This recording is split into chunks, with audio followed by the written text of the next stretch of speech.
7 cops came into my salon and they said I was under arrest, and they took me to jail. Isis Brantley is a professional African hair braider with decades of experience.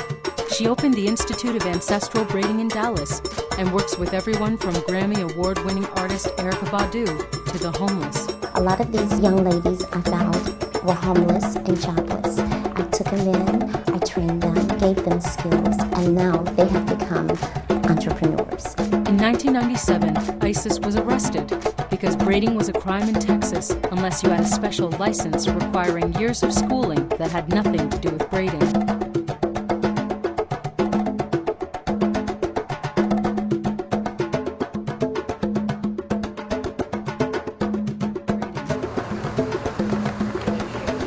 Hi, this is Jett Ray of Black Contemporary Television. We're here at the Institute for Ancestral Braiding. Inside you'll find the Institute for Justice, who has filed a federal case today that's going to court as we speak for the founder and matriarch of natural hair, Isis Brantley. Oh, I'm sorry. But what I want to find out Yes. is the premise in all this, and the Institute for Justice being involved, is it that she was being asked to get the license to have the school, or just to braid hair? This lawsuit is about teaching. It's about teaching, and there are 2 requirements that they've imposed on Isis. The first is that she convert this salon into a 2,000 square foot barber college. It's been $25,000 putting in chairs, sinks, short-haired mannequins, and textbooks that have nothing to do with braiding hair. The second thing she would have to do is go back to school for 2,250 hours to learn how to become a barbering instructor, even though she's been teaching braiding for 30 years, and barbering has nothing to do with braiding. She would probably learn every week. She would learn almost nothing that she would be using her clients because she's the expert in the state of Texas. Absolutely. I've talked with Isis before about her roots there, being a resident in 1997 for braiding hair as well. Now I understand this is about teaching. Yes. Did this come from the Texas Cosmetology Commission specifically that they want her to do this, or the state of Texas? It came from the Texas Department of Licensing and Regulation. Wow. So in that packet, there's a federal complaint, and at the back of that complaint are letters that they've sent her. So she asked them, she said, what do I need to do? I want to teach braiding at my own shop. I think it's a nice little shop. I already teach people here. I want this to be recognized by the state of Texas. What do I need to do? And then they came back, and you'll see in the letter, and they said, you have to open a full barber school, 2,000 square feet, $25,000, and you have to go back to school for 2,250 hours working as a barbering instructor. So that's why we filed this lawsuit, because Texas just doesn't have the right to make people do arbitrary and irrational things in order to earn an honest living. Is this a benchmark case, or are there other cases ongoing? Well, we have had other braiding cases. So the Institute for Justice has litigated cases to allow braiders to braid without getting a 1,500-hour cosmetology license. Texas has a 35-hour license. We're not challenging it. You can braid hair with a 35-hour license. This will be a benchmark case for braiding instructors, because cosmetology schools are a very lucrative business. I had a friend who went to Ogilvy, and I think she paid $7,000 or $8,000 to Ogilvy become a licensed cosmetologist. They protect that turf with laws like this that makes it unaffordable or impossible for a little competitor like ISIS to open her own school. We just think that's irrational and arbitrary, and it's unconstitutional. So we sued Texas in federal court this morning, and we'll ask a judge to decide. It'll be fun. I love that end. It'll be fun. That will be fantastic. Hey, you have any more questions I can answer for you? I don't at this moment, but I will drum some up. Okay, thanks. Good morning. My name is Matt Miller. I'm with the Institute for Justice. We are a public interest law firm based in Arlington, Virginia, but Arif Panju, the attorney you see behind me, and I work out of our Texas chapter down in Austin. We're here this morning to announce a federal lawsuit against the state of Texas on behalf of Isis Brantley. I'll walk through a little about what we plan to do this morning, and then Arif will tell you more about the case. I'll speak. Arif, who's the lead attorney on the case, will speak. Isis will tell you her story, and we can do some questions. And then after that is over, Isis is going to do a live demonstration of African braiding inside of her salon. So I will turn it over to Arif now. We thank you all very much for coming out and needing to hear Isis' story. Arif? Good morning. My name is Arif Panju with the Institute for Justice. This morning we filed a federal lawsuit, challenging the application of Texas's barbering laws and regulations to African hair braiding instructors. The These constitutional claims seek to vindicate her right to earn an honest living in the occupation of her choice, economic liberty. Now, to teach a 35-hour hair braiding course, one that the state requires before a person can legally braid for a living, the state of Texas is requiring that ISIS convert her hair braiding business into a 2,000 square foot barber college. They're also making her go to barber school herself to become a licensed barber instructor. But braiding is not barbering, and braiding instructors shouldn't be forced to build a barber school or take classes from barbers.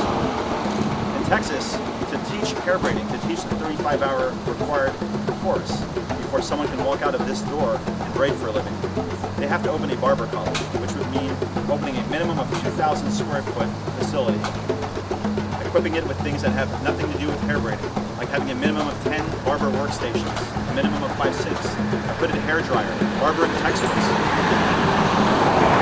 ISIS also needs to become a licensed barber instructor, which means she has to become a licensed barber, 1,500-hour license. She has to become a licensed barber instructor, 750-hour license, and build that barber school. In total, Texas wants her to take 2,250 hours of licensing courses, pass 4 licensing exams, build a fully equipped barber college, all to teach a 35-hour hair braiding curriculum that the state requires. Full-time college student, I'm going to school to be a paralegal, and it's conflicting because I do wonder when I finish, are they going to accept me coming in as this?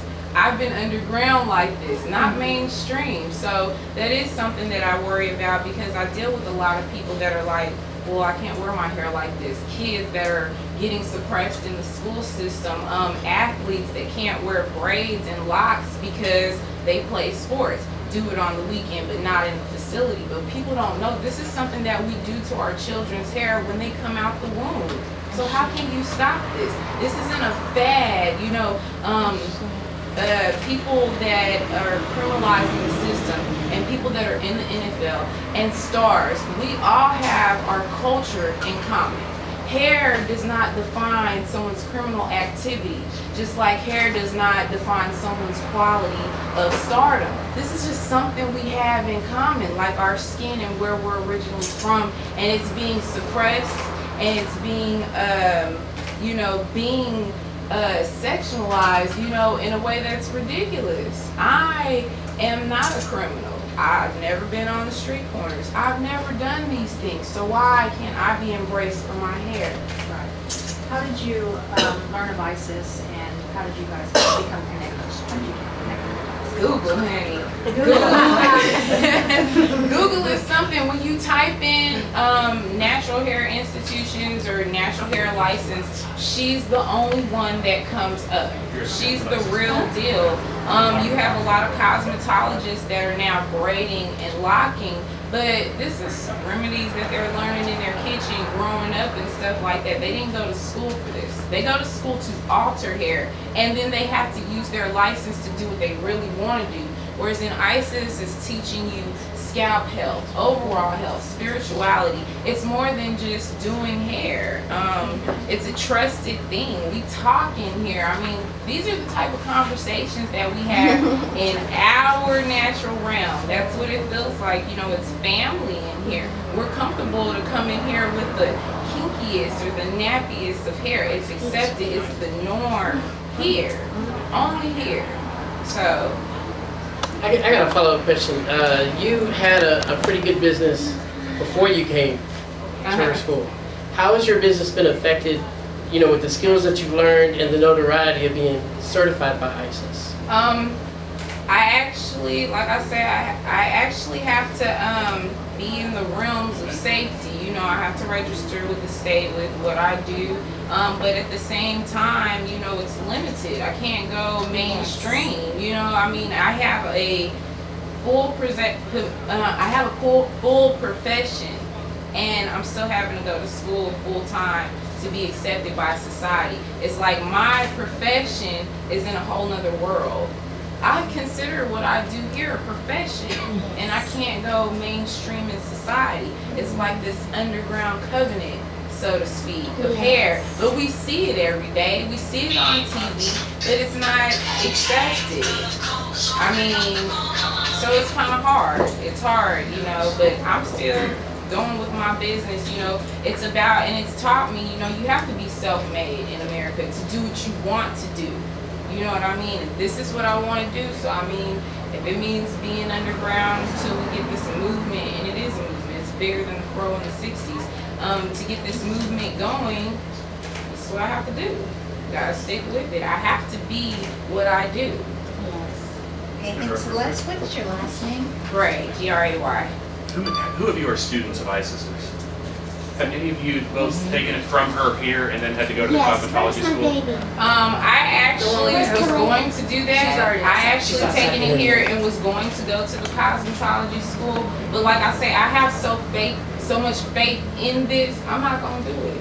I'm You're just gonna not gonna get wait. licensed. No, because it's contradicting what we're doing. We're going to school to alter hair. I sit in your class. You're not teaching me anything about scalp health. What happens if my clients come in and they get dandruff? What is the solution? A relaxer? A straightening comb? Do I alter the shape and quality of her scalp and her hair and teach her to be something else? Why do we have to teach people in the community? It's also a system that kind of holds our community back. Why do we have to teach our community to be comfortable with being altered? Why do we have to teach them to live in an image that you'll never be able to live up? It's not permanent. That's what is wrong with being permanent. It's not permanent. It should be called a temporary. Everything that we're doing is temporary. Though there's nothing wrong with, you know, I'm really passionate about it. There's nothing wrong with the dormants and stuff, adding hair to natural hair, but we still care about the scalp and our real hair. Because that's God hair. Exactly. It's our antennas. It's Exactly. totally different from any other hair that grows in the human race. Exactly. Okay? It's just like you would never see a giraffe trying to look like a sheep. Or a penguin. It's ridiculous. Yeah, you do it. And what happens with it is the hair, our hair, this is the real signs of our hair. When it's straight and flowing, it's dead. Absolutely. That is the truth of it. You want it to be pretty. Well, when it's pretty, it is on life support. And you can only keep it so healthy with a perm. I mean, it's going to shed. You're going to come to the point where it's going to fall out in the sink like mine. That one last perm did it. And, you know, I was in denial about it because this is all I know is perm. Like, I don't know what to do if I gotta start all over. This is what we face. I gotta start all over with this much hair. Well, what am I gonna be able to do with it? Do y'all have some weeds to cover this up? That's how we've been taught to be ashamed of our hair when it should be, okay, gotta start all over. It's all good. It's gonna grow back. It's voluminous and it's alive. But we're not doing that. You see sisters walking around with no edges and they don't care. They don't swoop it over. And they're They don't famous. care. They're people that they're showing on They TV. don't They're care very about famous. their real hair because we've been taught as long as you altering, that's better than what you really got. Because you gotta look like the system wants you to look in order for the system to control you. But when you look like God wants you to look, or your ancestors want you to look, then you become a threat. And people of color need to wonder, why does this make the world feel threatened? Why you in your natural form, why is everyone threatened? Better yet, why are you worried about it? Because I would never go to someone of another ethnicity and say, hey, why do you do that? Or what's with that? What's going on with this hair today? We hear things like, did you stick your finger in a socket? Or what are those ropes coming out of your hair? And they don't understand. It's offensive. And it's very generational offensive. because we used to be called we used to have the King Killer. That was a product that was in America. We had the KKK, knocked those kings crazy. We also was very world publicized for the nigger hair coupon. We would cash the nigger hair coupon in for straight, voluptuous, long, silky European hair. And we had all these different manufacturing companies catering to us back during the early 1900s, the mid 1900s, during the time when Madame C.J. Walker came in, because they saw a need. And whenever there's a need for African people to create wealth in the industry, they always cater to them with things like the nigger hair coupon, or the old jolly Tobacco. nigger bag, nigger hair tobacco. Those are things that they use to make us feel inferior, less than, but we're the original. We are the original mothers of the earth. The first hair looked like this. Like this. And as it watered down and it lost its elasticity and it lost its melanin, it became Straighter. like adult hair or Straighter. cat's hair.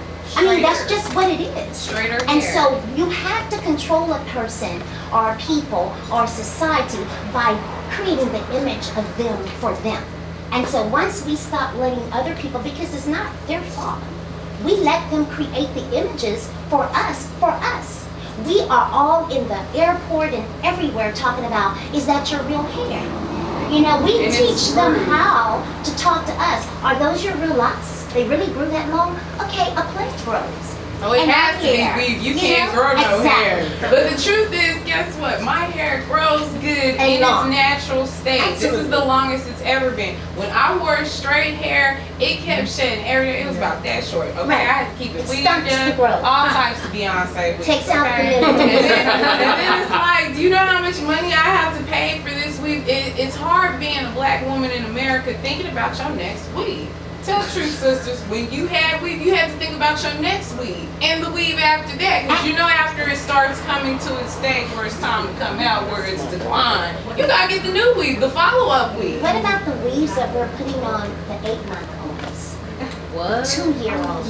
They're The putting relaxers weave we're on giving babies. to 3-year-olds. They're putting weaves on babies. They call it kitty kids.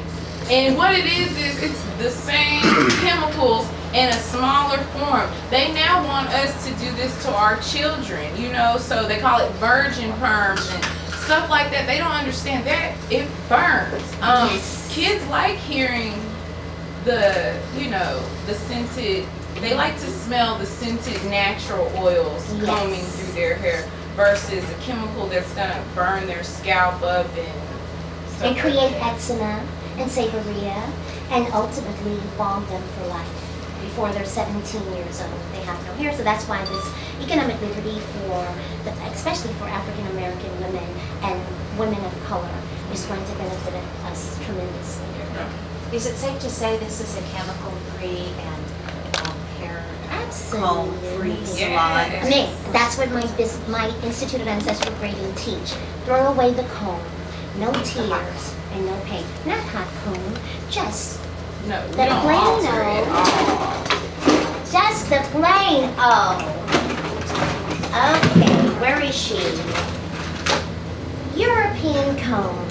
This comb hung from every Southern church in America at the front door.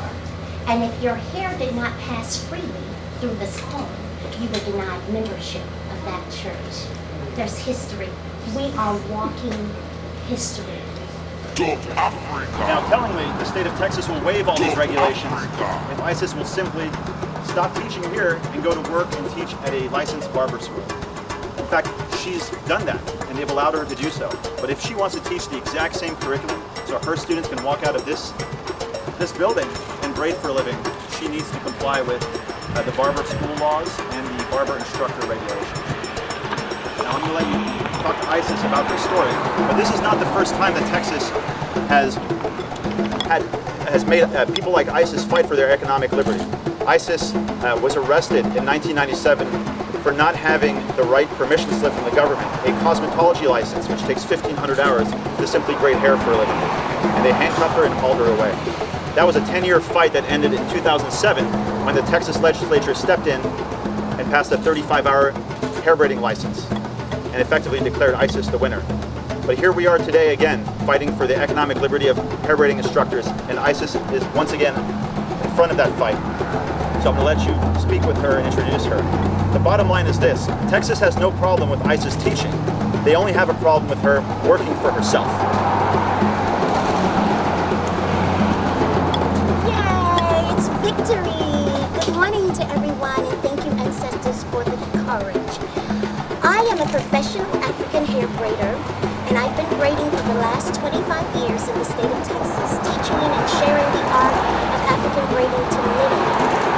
I have been fighting this fight for economic liberty endlessly for years, and today is a celebration of victory. What this lawsuit is going to do is empower me to empower others who seek an African braiding license and who want that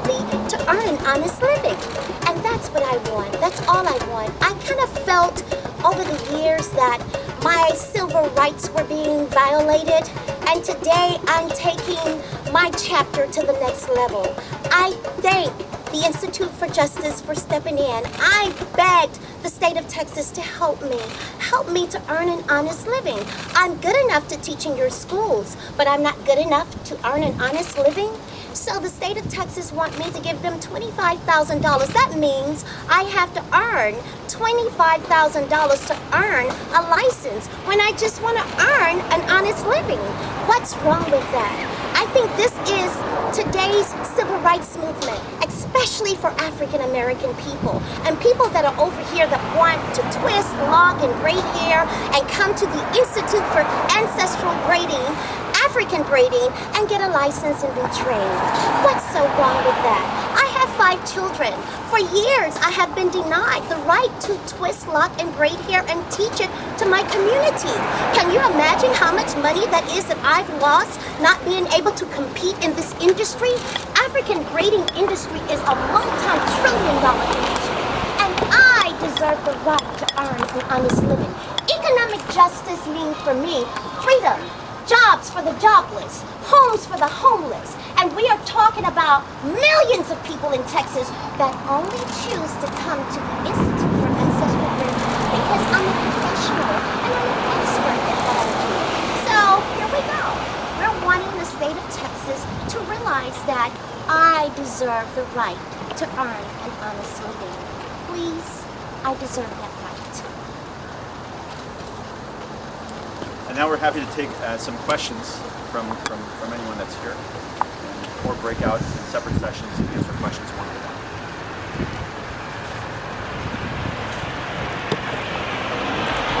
Do you want me to talk some more? We're going to break out and talk to some folks individually. I wanted to ask, it's only Texas that has regulations, or every state has similar regulations? You know, there was a time where occupational licensing laws were not as onerous and arbitrary because there weren't that many of them. But now 1 in 3 Americans requires government's permission to work. So when people are walking and driving to work this morning, when they walk through that door, they're doing so because the government has given them permission to do so.